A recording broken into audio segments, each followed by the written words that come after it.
작품을 네. 뭐 정확하게 알고 있지 못하지만 한 작품에서 롱테이크가 어떤 효과를 내는지 그리고 작품 전체에서 어떤 영향을 미치는지를 좀 생각을 해보다가 사람입니다. 사람처럼 안 생긴 거 네, 보시면 사람의 눈높이죠. 네. 카메라의 높이가 어떻게 해서 테이크를 따라가는지를 제가 조사를 해봤습니다.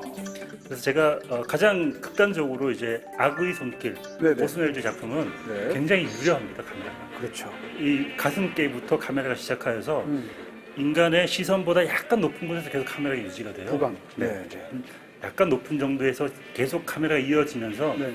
이 작품 전체의 어떤 높이를 만들어주고 있는 것 같고요. 네. 플레이어와 북이나이트 같은 경우에는 굉장히 인간의 눈높이에 맞춰져 있는 숏들이 많고요. 네. 딱 하나 이 플레이어에서 네. 바닥으로 떨어지는 장면이 뭐냐 하면 엽서가 땅에 떨어지는 장면이 있어요. 그렇죠. 그 엽서를 찍기 위해서 카메라가 땅으로 떨어지는 거 말고는 대체로 인간의 시선의 높이에 있다. 그리고 또 하나 스네이크 아이즈 같은 경우에는 네. 권투 경기장인 지하에서 벌어지는 이야기들이 많습니다. 네네. 그래서 그렇게 가다가 갑자기 지하로 내려가는 어떤 시선의 높이가 말하자면 스네이크 아이즈는 밀실과 폐쇄에 대한 이야기이기 때문에 네. 카메라가 한 번 떨어지고 난 다음에 계속 이어진다는 어떤 이런 기준 그리고 보시면 아시겠지만 그래비티 같은 경우에는 우주에서 일어나는 우주에서. 일들이잖아요. 그래서 이 카메라의 높이가 어떻게 테이크를 만들어내고 전체적인 영화의 분위기를 자아내는가를 이 시선의 높이로 한번 제가 정리를 해봤습니다.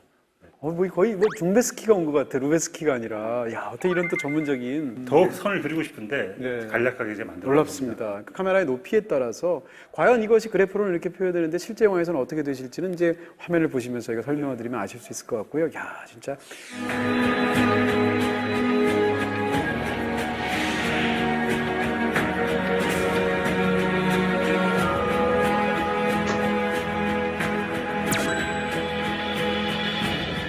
자, 이제 오프닝을 롱테이크로 소개하는 엄청난 영화들이 있는데 그중에 첫 번째로 아마 가장 기억이 생생하실 것 같아서 그래비티 먼저 소개해드리도록 하겠습니다. 자, 그래비티 첫 장면 정말 굉장하죠.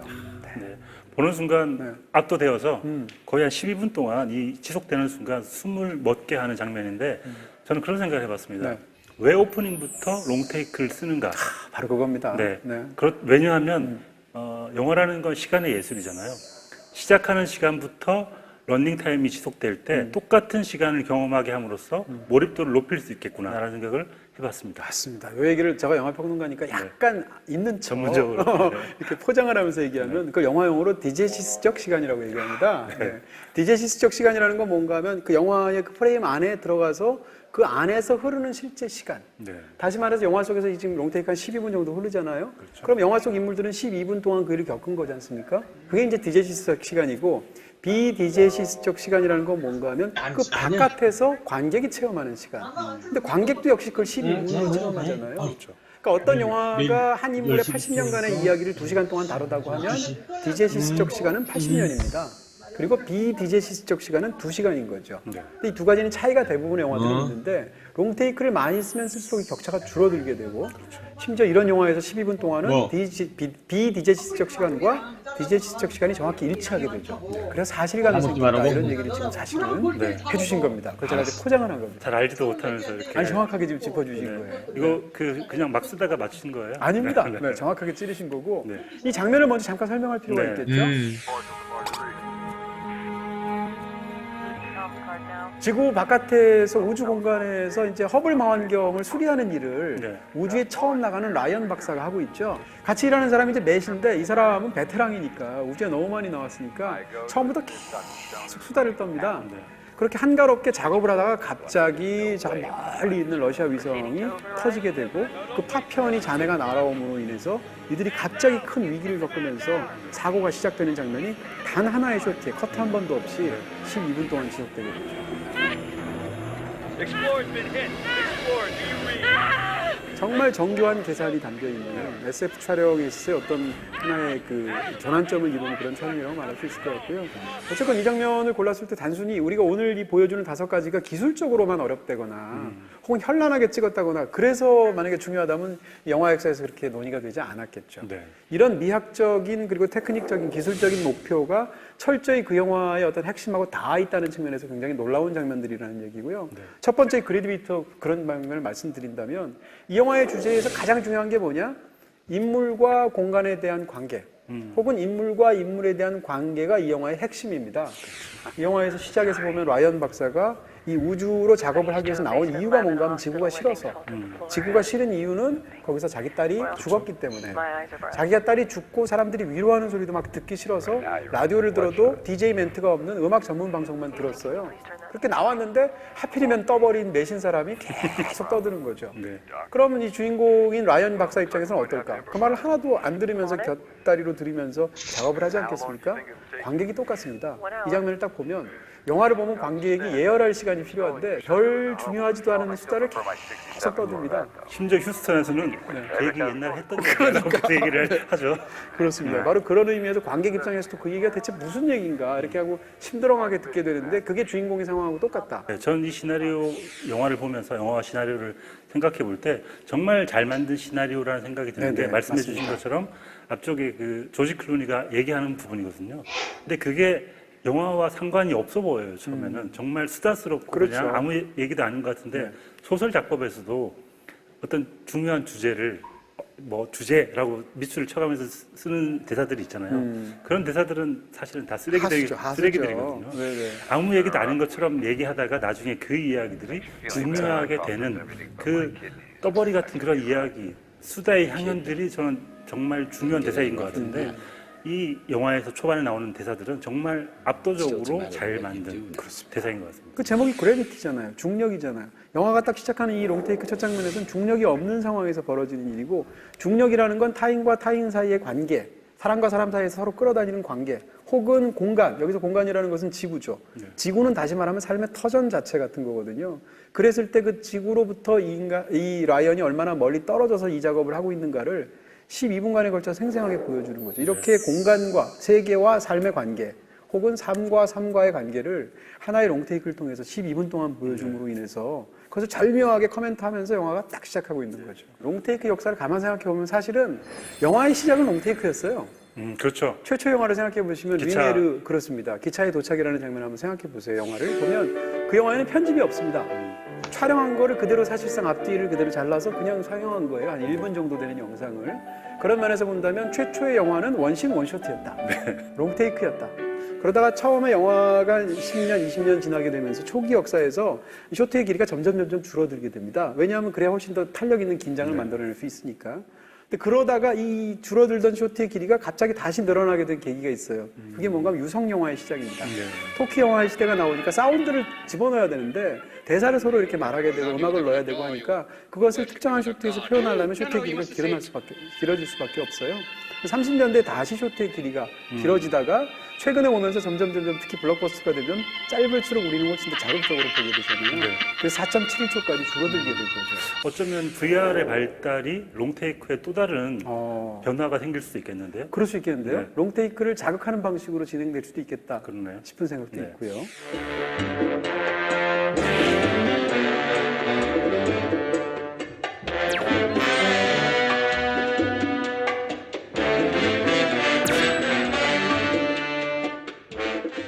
사실 이런 오프닝 롱테이크 시퀀스의 거의 신화적이면서도 원조에 해당하는 작품이 하나 있습니다.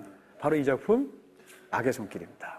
이런 쪽에서 거의 뭐 원조 중에 원조라고 말할 수 있고 이 이후에 나온 모든 그 오프닝 그 롱테이크 시퀀스는 다 이 오슨 웰스의 터치 오브 이블에 빚을 지고 있다라고 말할 수가 있죠. 오슨 웰즈의 또 유명한 그 롱테이크 장면들이 많죠, 원래. 네, 뭐 예를 들어서 이제 영화 역사에서 오슨 웰스 하면 떠오르는 게 그렉 톨랜드라는 촬영 감독과 결합해서 대표적으로 시민 케인 같은 영화, 뭐 위대한 엠버슨가 같은 영화들인데 이런 영화들을 보면 롱테이크가 정말 굉장하다는 생각이 있는데 그 얘기는 잠시 후에 합쳐서 말씀을 드리고요. 네.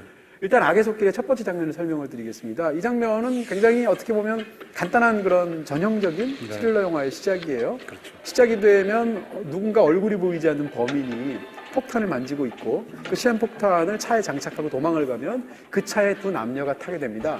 아직 관객 입장에서는 누군지 모르죠. 그리고 그 차가 이제 떠나게 되면 그 화면 속으로 또 다른 남녀 커플이 들어오게 되는데 바로 여배우는 자넷 리고 남자 배우는 찰턴 헤스팅인데 주인공이겠죠. 이 한쪽에서는 차가 다니고 한쪽에는 두 사람이 걷는데 계속 보시게 되면 이 차 자체는 훨씬 더 빠름에도 불구하고 중간에 양떼가 끼어든다든가 이렇게 해서 차가 못 가는 순간이 있어요. 그러다 보니까 이 두 쌍이 만나고 떨어지고 하다가 멕시코에서 미국으로 넘어가는 검문소에까지 가게 됩니다. 그리고 검문소를 지나가게 되면 그 주인공 커플이 서로 로맨틱하게 키스를 하는데 둘이 이제 결혼을 앞두고 있죠. 그런 상황에서 키스를 할 때 뭔가 거대한 폭발음을 듣게 되고 그것을 쳐다보면 그 쳐다보는 순간 커트가 바뀌어서 네. 폭발이 일어나는 장면까지 보여주는 네. 그 긴 롱테이크죠. 일단 기술적으로 본다면 당시에는 스테디캠이 없었어요. 네. 그 다음에 당시에 그 컴퓨터 그래픽도 없지 않습니까? 그렇죠. 뭐 등등인데 이 장면을 어떻게 찍어내라고 상상을 해보시면 굉장히 놀랍죠. 그 당대에도 그 롱테이크 장면이 준 그 충격이 있었고요. 굉장히 일단 기술적으로 난도가 높은 촬영이었을 거예요. 네. 그 점을 먼저 말할 수 있고 두 번째는 이 롱테이크가 이런 스릴러 영화, 이거 필름 노아르 영화라고 하죠. 이런 필름 노아르 영화에서 굉장히 중요한 서스펜스와 미스터리를 기가 막히게 다뤄낼 수 있는 도구가 되었다는 겁니다. 일단 미스터리는 뭔가 하면 시작하자마자 롱테이크 보통 이렇게 시작하면 멀리서 시작하거든요. 그렇게 하지 않고 바로 인물의 손에서 클로즈업으로 시작합니다. 가슴께에서. 네, 가슴께에 폭탄을 들고 있죠. 그리고 그 사람은 누군지 모릅니다. 그리고 그 사람은 폭탄을 장착하자마자 사라지기 때문에 우리 마음의 의문, 후너닛이라고 보통 말을 하죠. 누가 이 일을 했단 말인가에 대한 의문이 생기죠. 미스터리가 생기죠. 근데 그 미스터리가 서스펜스랑 금방 교대합니다. 왜냐하면 그 사람이 가자마자 바로 한 커플이 타게 되거든요. 타는 순간 관객 마음에서는 저게 언제 터질 텐데 언제 터지나 조마조마하게 되는데 이 사람들은 누군지 모르는데 심지어는 다른 커플이 와가지고 커플은 주인공이지 않습니까? 그럴 때 과연 언제 터질지 내 사람이 다 죽을지 아니면 끝에 가서 안 터질지 터지는 순간까지 관객을 이렇게 막 서스펜스를 만들어준다는 거죠. 계속 만나고 떨어지고 그렇죠. 하면서. 서스펜스의 극대화된 부분이 그 검문소에서 두 커플이 같이 있는 장면에서 여자가 계속 제 머릿속에서 찌깍찌깍 시계 소리가 나요라고 얘기하는데 터질 것 같은 거죠. 무시당하죠. 네. 그런데 너무너무 불안한 거죠. 그러다가 다시 이제 헤어지면서 터지는데 정말 이 동선을 정말 기가 막히게 짰구나라는 걸 알 수 있습니다. 또 한 가지는 이 롱테이크가 롱테이크만을 위한 롱테이크가 아니라는 거예요. 이 영화의 첫 장면은 롱테이크인데 그 다음 장면을 보면 편집이 너무 중요하도록 쇼트를 뒤에 붙였습니다. 그러니까 롱테이크라는 건 상대적으로 편집이 덜 중요하잖아요. 근데 롱테이크 뒤에 붙은 장면은 주인공이 화면 바깥에서 소리가 꽝 하는 소리가 들리죠. 그 순간 키스를 하고 있다가 고개를 돌리는 순간 긴 롱테이크가 딱 끝나고 폭발하는 장면을 딱 보여주죠. 형사니까 본능적으로 뛰어가게 되죠. 그 뛰어가는 장면은 어떻게 찍었냐면 그 앞에까지의 롱테이크는 정교하게 카메라가 워크를 하죠. 근데 그 장면은 굉장히 로우 앵글로 낮게 찍었고 심지어는 조명도 지금 폭발한 이유기 때문에 굉장히 어둡고 핸드헬드로 찍었습니다. 아주 거칠게 찍었다는 얘기죠. 그러니까 앞에 장면은 그 장면 자체로도 중요하지만 뒤에 편집 효과를 극대화하는 인서트를 넣었다. 그 다음에 그 이후의 장면들하고 대조를 이룬다. 이런 측면에서도 이 롱테이크 자체가 그 목적이 아니라 영화 전체의 리듬을 자유자재로 갖고 주면서 영화의 리듬을 만들어내는 그런 뛰어난 연출력이라는 거죠. 사실은 이제 뭐 터치 오브 이브라는 영화에서 다루는 얘기가 깊은 얘기가 아니에요. 네. 어떻게 보면 필름 노아르의 전형적인 이야기인데 그럼에도 불구하고 이 영화가 훌륭한 것 중에 하나가 바로 이런 기술적인 부분 혹은 이학적인 부분일 텐데 저는 그 팀 버튼 감독을 좋아하는데 팀 버튼의 에드 우드라는 영화를 보면 거기에 이제 오손 웰즈와 만나는 장면이 나와요. 근데 오손 웰즈가 뭐라고 그러냐면 내가 영화를 하나 만들고 있는데 찰턴 헤스턴을 멕시코인으로 쓰라는 거야. 라고 얘기를 합니다. 그게 악의 손길이에요. 그러니까 그 조니 뎁이 뭐라고 하냐면 회사에서 자꾸 내가 찍은 걸 편집을 한다. 그러니까 난 이런 경우라고 오손 웰즈 얘기하니까 조니 뎁이 그런데도 찍어야 합니까? 라고 물어보죠. 그러니까 오손 웰즈가 작품이 좋으면 찍어야지 라고 얘기를 하고 찍은 작품이 바로 이 작품이네요. 이 작품이죠. 네, 지금 뭐 정확히 근데 진짜 연구 많이 해오셨네요. 기본적으로 아는 거 아니에요? 시원하다. 이 영화가 사실은 후반 말씀하신 것처럼 나중에 수많은 영화들에 많이 이제 인용이 되기도 하고 어떤 오마주의 대상이 되기도 하는데 제가 기억나는 거는 가장 비슷했던 건 LA 컨피덴셜의 어떤 그 플롯이나 이런 걸 그렇습니다. 흡수했던 것 같습니다. 네, 직접적으로 영향을 준 작품이 정말 많고요. 어찌됐건 이런 전형적이라고 당시 사람들은 폄하해서 깔아뭉갰던 필름 노아르 장르 속에서 이런 굉장한 장면을 통해서 새로운 어떤 영화적인 공간을 만들어내는 방식의 어떤 혁명적인 변화를 갖고 왔다라고 말할 수 있고요. 그런 면에서 이 영화는 사실은 영원히 기억될 그런 작품이라고 말할 수가 있겠죠. 그 이야기 자체도 재밌더라고요. 다시 보니까 원형 같은 게 있어가지고. 필름 노아르의 역사를 얘기할 때 보통 40년대 초반에서 50년대 중후반까지라고 말하는데 그 50년대 중후반까지라고 말하는 영화가 바로 이 영화 때문입니다. 어떻게 보면 필름 노아르 시대의 어떤 황혼을 장식했던 마지막 영화라고 말할 수가 있겠죠.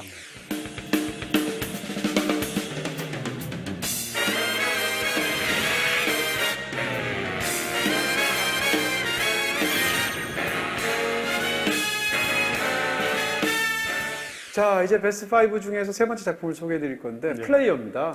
이 영화 좋아하시는 분들 굉장히 많죠. 이 롱테이크는 지금도 저는 기억이 나고 다시 보니까 이 카메라가 어떻게 하면 이 능수능란하게 모든 공간을 장악하는지 그거의 어떤 교과서 같은 작품 아닐까요? 그렇습니다. 뭐 이때쯤 되면 이제 여러 가지 카메라 기법들을 이렇게 구사할 수 있도록 기술이 발달하기도 했습니다만 이 작품이 이제 90년대 초반에 나오게 된 작품이죠. 로버트 알트만의 작품인데 영화사를 무대로 해서 어떤 약간 그 스릴러적인 이야기를 어떤 면에서는 또 블랙 코미디적으로 다루기도 한 그런 작품일 텐데 영화가 시작되면 굉장히 흥미로운 게 영화의 첫 장면이 슬레이트 치는 장면입니다. 네, 그렇죠. 그렇게 해서 영화사에서 한쪽 구석에서 영화사는 이제 안에 세트들이 수많이 있으니까 세트에서 촬영하는 장면을 보여주고 레디 액션하고 슬레이트를 딱 치게 되면 연기를 시작하죠. 전화 받는 연기를 하게 되는데 거기서 카메라가 서서히 빠져나오게 되면 그 연기 중에 일환으로 그 여배우가 멀리 사라지게 되는데 여기서 컷을 나누지 않습니다. 네. 그 상태에서 출근하는 회사의 간부를 보여주게 되죠. 그렇게 해서 그 사람이 벌어지게 되는데 그 사람이 바로 팀 로빈스고요. 그 팀 로빈스의 아침에 그 바쁜 일상 이 사람 영화사 중역이니까 사람들이 다 투자받기 위해서 막 찾아와서 자기 컨셉을 얘기하죠. 이 영화는 뭐 졸업의 20년 후 얘기라든지 등등등.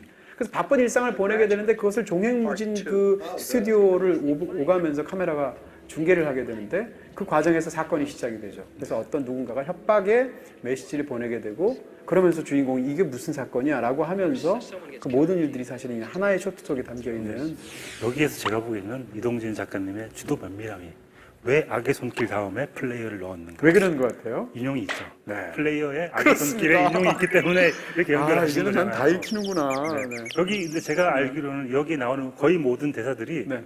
즉흥적인 대사였다고 하더라고요. 그런데 어떤 두 명의 남자가 나오면서 네. 요즘 영화들은 MTV도 아니고 컷 너무 많이 외쳐. Pictures they make these days are all MTV. Cut, cut, cut, cut. The opening shot of Wells's Touch of Evil was 6.5 minutes long. 6.5 minutes? 내가 아는 악의 손길은 6분 30초 동안이나 롱테이크가 지속돼 하니까 반쪽 인식이 된 사람이 6분 30초? 그러니까 갑자기 아니야 3분인가? 4분인가라고 이제 말을 바꾸는 장면이었는데 거기에 롱테이크에 대한 오마주라고 볼 수도 있겠죠. 그렇습니다. 뭐 더군다나 플레이어를 만들었을 때 그 첫 장면을 그렇게 롱테이크로 찍으면서 터치 오브 이브를 떠올리지 않는 사람은 없을 거고 그런 면에서 이제 코멘트를 그렇게 하는 거죠. 흥미로운 부분인데 그렇게 제가 붙인 게 사실인데 참, 다 알고 있습니다 제가 이제. 이제는 뭐 제가 다 김중혁 손바닥 위에서 네. 자 이제 플레이어 이제 그 장면을 말씀드렸는데 이 장면이 기술적으로 일단 뛰어나지만 훌륭하다고 보는 것은 이 영화 자체가 전반적으로 할리우드를 무대로 해서 거기서 벌어지는 이야기를 굉장히 냉소적인 유머로 다루고 있는 스릴러라고 말할 수도 있잖아요. 그렇죠. 근데 시작에서 그게 다 녹아 있다는 겁니다. 네. 일단 시작에서 세트를 보여주는데 그 영화사를 보여주는데 영화사 한쪽에서는 영화를 실제로 찍고 있고 다른 한쪽에서는 영화사의 실제 일상이 있습니다. 그러니까 영화 속에 극중극이 있고 영화 속에 현실이 있는데 그것을 처음 공간에서 보면 아까 말씀드린 것처럼 인물이 연기하다가 빠져서 나가는 순간 컷 없이 다시 그 일상을 거기서 지내야 되는 중역을 보여줌으로 인해서 이 일들이 사실은 한 공간에서 나뉘어지지 않는다라는 것을 롱테이크가 보여주고 있다는 거죠. 만약에 여기서 커트가 있었다 그러면 그 느낌을 받을 수가 없죠. 근데 그래서 컷 없이 보여줌으로 인해서 환상과 뭐 허구와 혹은 실제와 이 모든 것이 함께 뒤섞여 돌아가는 그래서 더더욱더 인간의 허위의식이 극대화되는 그런 영화사를 세팅으로서 공간을 소개할 수가 있는 거죠. I just wanted to plant this. I believe in miracles. Where you from? You sexy thing, you. I believe in miracles. 자, 네 번째 소개해드릴 작품은 북이나잇입니다. 개인적으로 너무 좋아하는 작품입니다. 아, 저 좋아합니다. 네. 저 아까 얘기하시는 도중에 이 플레이어와 북이나이트의 어떤 상관관계를 생각해 봤습니다. 진짜. 뭐죠? 인물의 동선을 따라가는 역동적인 롱테이크라는 점에서 둘이 비슷한 것 같습니다. 북이나이트도 플레이어 비슷하게 어떤 공간의 동선을 따라서 가면서 사람들이 교차하고 그러는 게 플레이어와 굉장히 흡사한 카메라 워킹이 아닌가라는 생각을 해봤습니다. 그렇습니다. 아니 뭐 그런 의도가 있었는데요. 근데 플레이어는 이 모든 것들을 결과적으로는 실내에 직접 들어가지 않고 해결합니다. 네. 근데 북이나잇이 굉장히 흥미로운 지점은 뭔가 하면 바깥을 설명하다가 안으로 들어가면서 그 얘기를 하나의 쇼트 안에서 설명한다는 게 굉장히 재밌는데요. 북이나잇은 1970년대 미국의 샌퍼난도 밸리라는 지역을 중심으로 한 포르노 산업이 막 발달하게 되는데 그 포르노 산업 얘기의 뒷얘기예요. 그렇죠. 네. 주인공이 마크 월버그죠. 원래는 디카프리오가 그랬다면서요. 하려고 하는데 디카프리오가 네, 하고 시나리오를 싶어요. 너무너무 좋아했는데 네. 자기가 타이타닉 때문에 못하게 되고 네. 마크 월버그를 추천했다는 얘기였습니다. 한 바꿔서 생각해보면 타이타닉에 마크 월버가 나오고 네. 북이나잇에 디카프리오가 나오면 상상이 안 그렇죠? 되는데 지금이 난 것 같죠? 피디님은 이것도 하실 것 같은데 네. 그 위에다가 얼굴 바꿔가지고 재밌을 것 같은데 이거. 아 이제는 뭐 편집도 하지.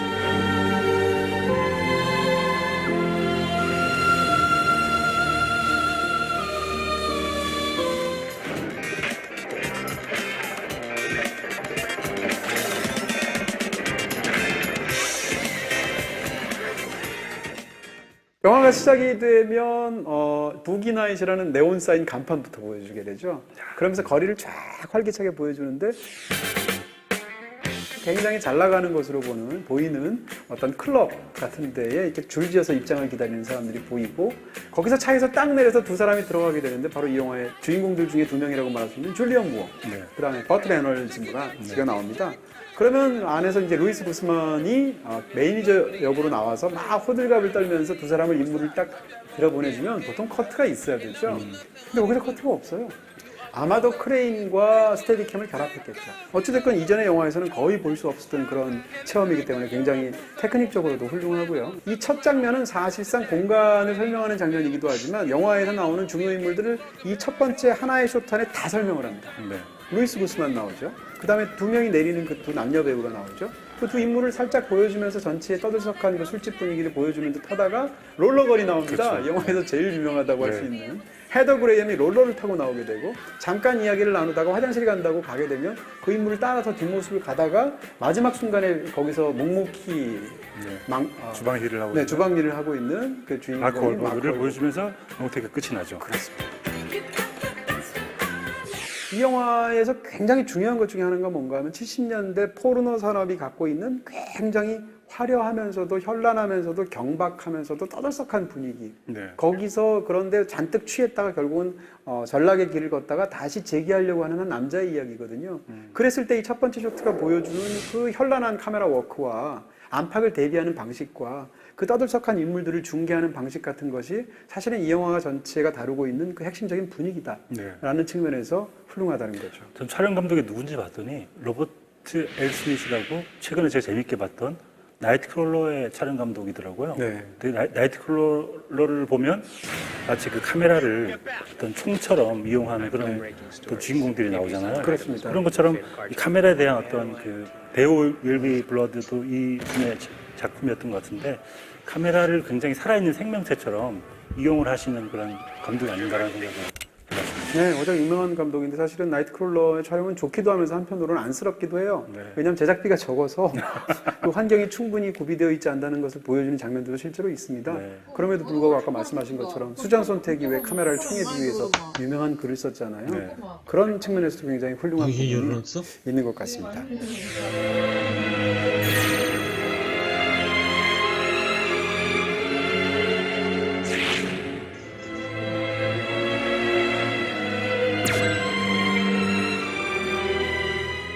자, 마지막으로 소개해드릴 작품은 스네이크 아이입니다. 니콜라스 케이지. 오늘 다루는 오프닝 중에 가장 긴, 네, 정말 길더라고요. 13분. 언제 끊어지나 막 이러고 있는데 실제로는 사실 시퀀스로 따지면 거의 20분에 가까운 하나의 시퀀스가 있는데 그렇습니다.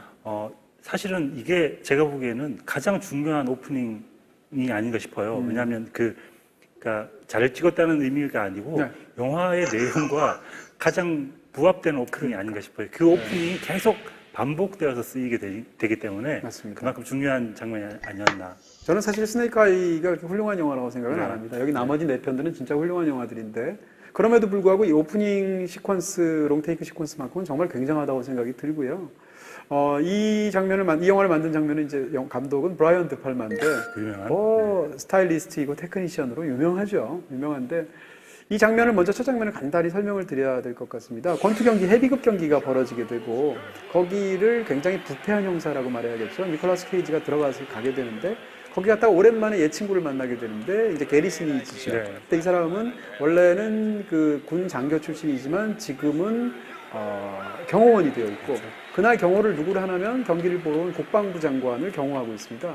근데 그 상황에서 이 친구랑 막 수다 떨고 재밌게 놀고 그러다가 경기가 벌어지게 되는데 그 혼란스럽고 사람들이 막 열광하는 사이에 국방부 장관이 어디선가에 날아온 총알에 맞아서 피살될 때까지가 하나의 쇼트 속에 담겨 있는 거예요. 근데 이 스네이크 아이의 첫 장면을 다시 자세히 보시면 눈속임이 있습니다. 그렇죠. 네. 제가 조사를 해봤더니 네. 8개로 나눠졌더라고요. 네네. 근데 그거를 표기를 해놨는데 전 네. 그걸 보고 봐도 잘 모르겠어요. 그렇죠. 네. 네.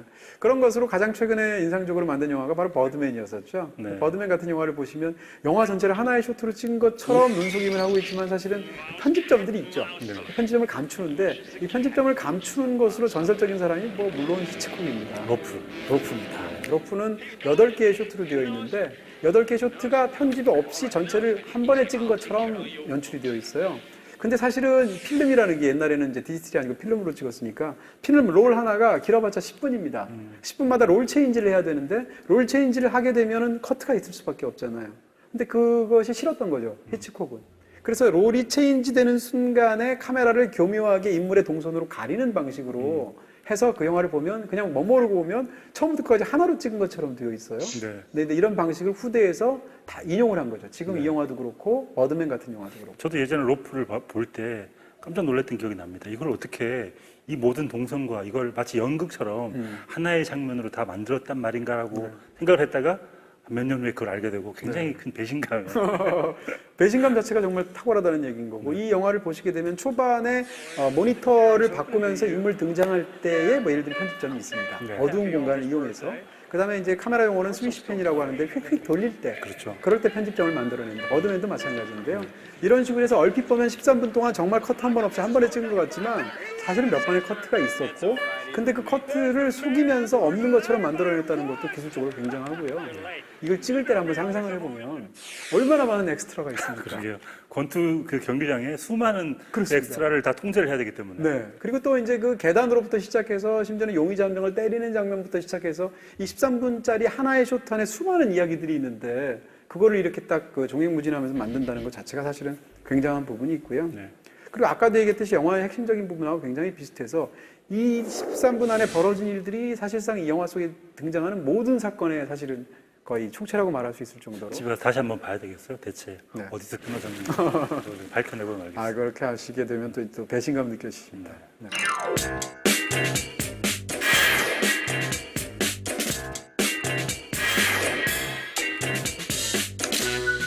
너무나 유명한 5장면을 얘기했는데 고르기 참 힘드실 것 같아요. 제일 좋아하시는 영화 한 편, 제일 좋아하는 장면 한 편. 터치 오브 에블은 처음 봤는데요. 정말 좋았지만 여전히 제 마음속에 있는 그래비티에서 제일 좋아하는 장면은 사실은 마지막 장면이에요.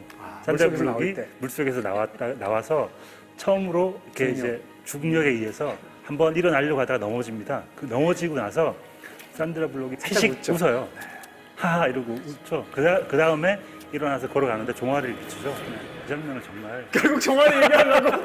네, 종아리죠. 네. 제 책에도 나오는데 그 종아리가 얼마나 아름다운 종아리인가. 아름답다는 것은 딸을 잃어버리고 우주에 나가서 그 고독 속에서 그 달리기도 하고 뭐 그 피트니스에서 달리겠다는 얘기도 나오잖아요. 네네. 그러면서 그 슬픔을 이겼을 그 종아리. 그 종아리에 대한 얘기가 전 좀 너무 더 아름다운. 궁금하시면 네. 최근에 내신 책 바디무빙이라는 책을 보시면 될 것 같습니다. 깨알 같은 홍보. 네, 그 장면이기 때문에 저는 그래비티와 그래비티 오프닝을 가장 좋아하는 장면과 영화로 꼽겠습니다. 네, 충분히 뭐 이해할 수 있고요. 가장 좋아하는 영화는 사실은 터치 오브 이블은 워낙 그 악의 손길은 영화사적인 의미가 있어서 고르기가 네. 사실 이미 확고한 작품이라서 약간 제쳐두고 얘기하면 오손 웰즈 까이나요? 부기나잇을 고를 수 있을 것 같고요. 그래비티를 얘기하셨으니까 부기나잇이 정말 재밌는데 의외로 많은 분들이 안 본 영화고 네. 사실 포르노 업계에 굉장히 야하고 이렇게 좀 그런 얘기인데도 불구하고 그것을 전혀 천박하지 않게 네. 그러면서도 한편으로는 자극적이면서도 무척 재밌게 다룬 네. 역시 폴 토마스 앤더슨이다라는 느낌이 나는 좋은 영화고요. 그리고 장면을 하나 고르라면 아무래도 이 악의 손길을 고를 수밖에 없습니다. 네. 이 모든 5가지 장면이 사실은 저 악의 손길이 아니었으면 아마 생각하지 못했을 수도 있겠다라고 말할 수 있을 정도로 네. 이런 롱테이크로 오프닝을 여는 영화를 우리가 보면 언제나 호출되는 영화 중에 영화죠. 그런 측면에서 악의 손길의 첫 번째 장면을 볼 수 있을 것 같습니다. 오손 웰즈의 손길이야말로 정말 악의 손길인가? 악의 손길이었죠. 지금 모든 영향을 미치고 있는. 네, 영화당 마칠 시간입니다. 오늘은 롱테이크의 황홀한 체험에서 영화 역사상 가장 유명한 5개의 오프닝 시퀀스 저희가 소개해드렸는데요. 네, 이 영화들은 BTV에서 직접 영화의 전편을 확인하실 수가 있습니다. 자, 오늘 살짝 좀 제 생각에는 약간 어려운 얘기 여태까지 중에서 가장 전문적인 얘기를 좀 한 것 같아요. 살짝 황홀했습니다. 어땠습니까? 황홀했고요. 네. 저는 네. 제가 말씀드린 것처럼 이런 게 아닐까라고 이제 생각만 하고 있다가 네. 그걸 직접적인 용어 그리고 다양한 영상으로 보여주시니까 저는 도움이 많이 됐고 도움을 얻는 분들도 많지 않을까 싶습니다. 네, 그렇습니다. 프로그램이 이제 이렇게도 하고 저렇게도 할 수 있는데 저희가 이 정도도 한다. 이런 정도로. 다음에 뭐 하시려고 대체 뭘 하시려고 걱정입니다. 이게 뭔가 악의 손길의 전조가 아닐까라는 이상한 반응 봐서 네. 잘 따라오시면 네, 알겠습니다. 잘 재밌게 봐주시면 또 이런 기획을 해서 소개해드리도록 하겠습니다. 자, 저희는 여기까지고요. 인사드리도록 하겠습니다. 감사합니다.